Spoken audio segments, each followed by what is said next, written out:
What's up, Tarleton State? I'm DJ Droopy, and we're sitting here in the Stephenville parking lot of City Limits with Cory Morrow. Cory, how's it going? It's going awesome. Great. You've got a new album out recently. You want to talk a little bit about it? Yeah, it's called Brand New Me. It's a compilation of a bunch of songs that really kind of describe the things that are going on in my life, and a lot of really positive, uplifting things have been happening. Really good turn in my life has taken shape, and this record really just sort of reflects that and talks about it and showcases some of the really awesome things that are going on, like relationship with my wife and my spiritual relationship and things like that. Yeah, I've noticed in some of the press that you've done that you said that this is your first sober album. Yep. Does that affect your songwriting? Is it just from a different standpoint, or do you want to talk a little bit about that? I think it's actually made it better. I feel a lot better about it, and a lot of people that have listened to all of my records, from the time I started doing this, that have followed and been fans, have said that they can really tell a difference, and that they feel there's a lot more lucid thought going on, and a lot more sincerity in the words and in the music. And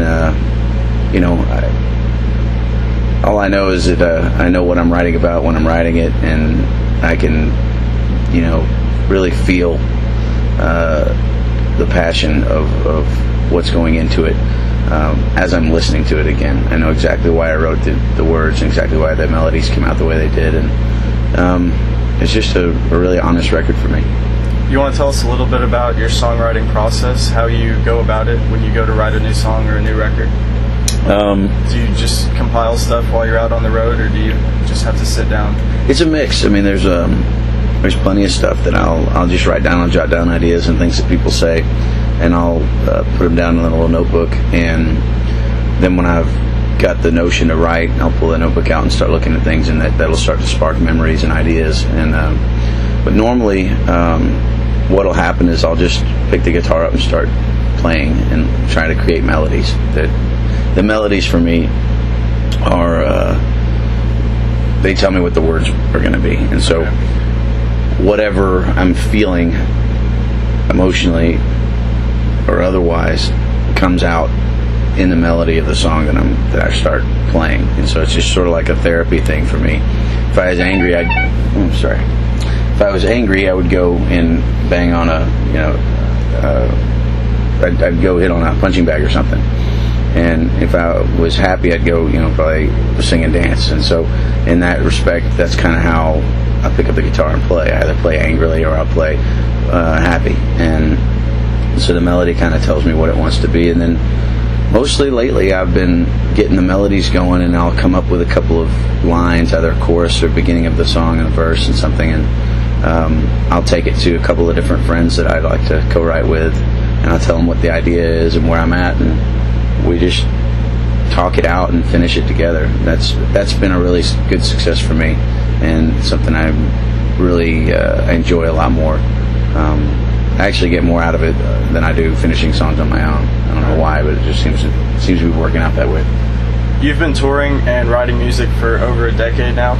What do you think it takes to have that kind of longevity as a songwriter and as a performer? I think it either takes a lot of ignorance or just perseverance. I learned a long time ago in college, which was a lot longer than I like to admit, the value of persistence, and it just has stuck with me. It's been sort of my theme song is, never quit, never give up. If it's something you believe in, that you think you're supposed to be doing, and you feel in your heart that this is the direction you're supposed to be going, and then you go no matter what, and against all odds. And there's been times when I've come close to just hanging it up, or I've shot myself in the foot a couple of times, and been opportunities for me to quit doing this, but I don't know, when I step back and look at it from outside, I can't really see myself doing anything else. I mean, I love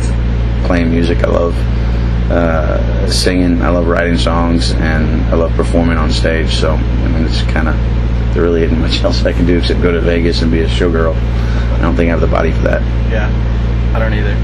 It seems to me that today, as opposed to 10 years ago or even 5 years ago, that the Texas country or the Texas music scene has become a lot more commercialized, a lot more popular than it used to be. Mm-hmm. Do you agree with that? I think it's more popular. I don't know about commercialized.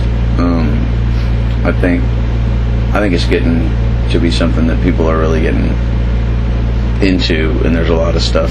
There's a lot of new artists coming up, and it's a lot more people in the scene. I mean, it's just exploded almost exponentially as to how many people there are in the scene than there were 10 years ago. And it's, it's a good thing and bad thing. It just depends on your perspective. But I think it's great that people are embracing the idea of just being a singer-songwriter and then grabbing a band and trying to, make their own voice and be heard. And I think it's awesome. You've got such a deep catalog of songs that you've written. When you go out on tour, how do you decide what's going to get played? Is every tour basically the same, or do you change it up frequently? That's probably the best problem that I've ever had in my career. I've always wanted to have that problem.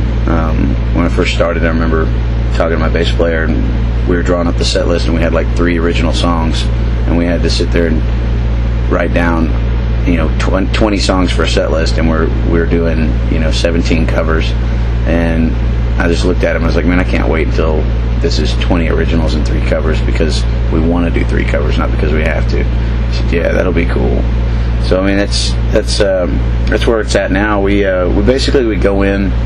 Our thing that we do now is we go in, we rehearse for about 3 days, and we create a set list that we're going to play for the next 3 to 4 months, and we'll go and we'll hit every market.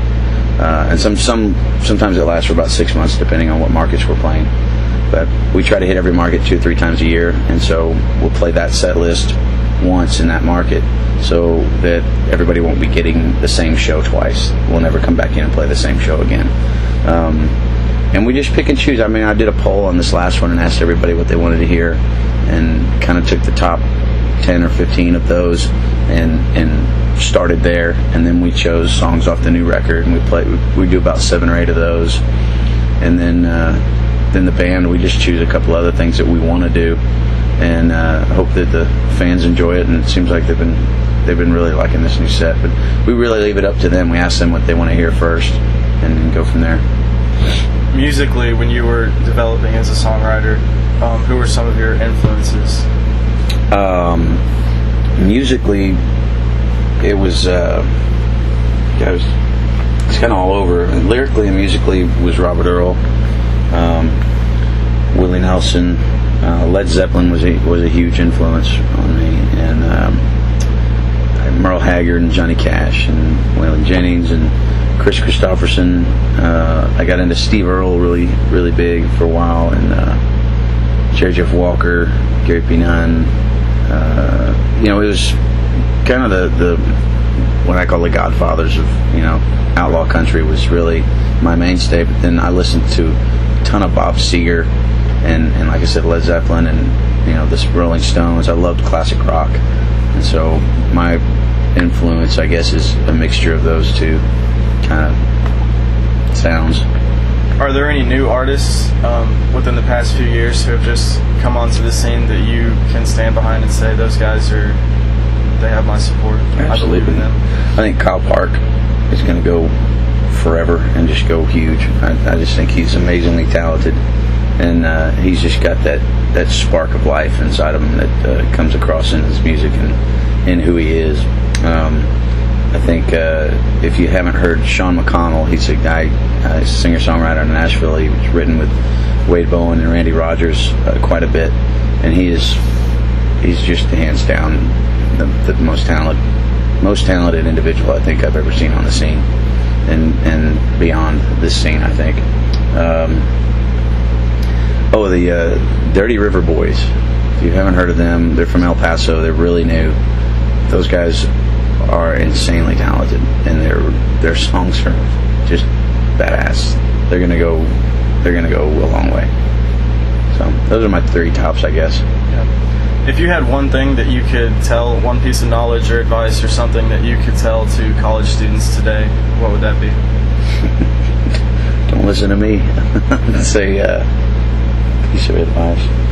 I just follow your heart. You know.